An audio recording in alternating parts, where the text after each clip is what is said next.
سے قیمتی چیز کیا ہے ہمارے پاس؟ مسلمان کے پاس جو سب سے قیمتی چیز ہے نا وہ اس کا ایمان ہے۔ لیکن اگر کسی کے پاس دنیا کی بہت ساری دولت ہو، زبردست مال و اسباب ہو، ایمان نہ ہو، یہ دولت کس کام کی، یہ شہرت کس کام کی؟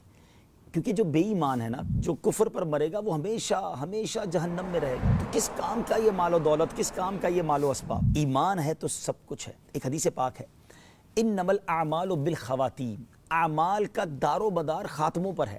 یعنی مسلمان رہا بھی اور مسلمان مرا نہیں تو بھی سارے اعمال برباد ہو جائیں گے۔ حج، عمرے، زکوٰۃ، خیرات، نمازیں، روزے، یہ سب جب کام آئیں گے جب میں اور آپ ایمان لے کے قبر میں جائیں گے۔ اگر کوئی بے ایمان قبر میں گیا تو every thing will be demolish, ختم، وینشڈ، فنش ہو جائے گا، نل اینڈ وائڈ ہو جائے گا۔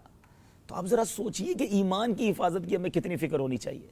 اور یہ جو بے ادبیاں ہیں نا، جس کی عادت ہے بہت بولنے کی، بات بات پہ مذاق کرنے کی، ہر چیز کا مذاق بڑھانے کی، بعض اوقات یہ لوگ ایمان سے ہاتھ دھو بیٹھتے ہیں۔ جی ہاں، ہو سکتا ہے اب کسی کے ذہن میں سوال آ رہا ہو کہ یار کیا ایمان ایسی نازک چیز ہے کہ ایک جملے سے چلا جائے گا؟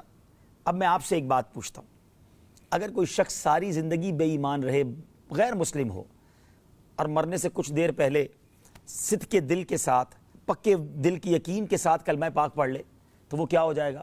70 سال غیر مسلم رہا، آخری دن کلمہ پڑھ لیا دل کی صداقت کے ساتھ، یقین کے ساتھ، تو وہ مسلمان ہو جائے گا۔ پتہ چلا ایک جملہ کفر کی وادی سے کسی کو اسلام کی وادی میں، اسلام کے نور میں داخل کر سکتا ہے۔ تو ایک جملہ ہی مسلمان کا کہا ہوا بے ادبی والا اسے کفر میں لے جا سکتا ہے، اس کا ایمان برباد ہو سکتا ہے۔ میں آپ کو ایک آج کتاب سجیسٹ کرنا چاہتا ہوں ناظرین، کفریہ کلمات کے بارے میں سوال و جواب۔ میرے شیخ طریقت امیر اہل سنت نے یہ کمال کی کتاب ہمیں لکھ کر دے دی ہے، اور یہ دعوت اسلامی کی ویب سائٹ پر بھی موجود ہے، dawatIslami.net سے ڈاؤن لوڈ کر لیں، مکتبۃ المدینہ کال کر کے بھی منگوا سکتے ہیں، کالنگ نمبر بھی آپ اسکرین پر دیکھ رہے ہیں۔ پلیز پڑھیں، ایمان سے بڑھ کر کچھ نہیں ہے۔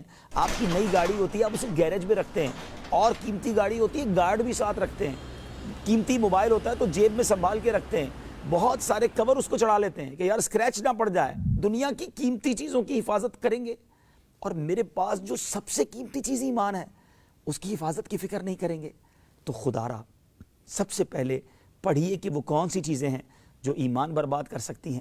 پھر دوسرا، اپنی زبان کو لگام دیں۔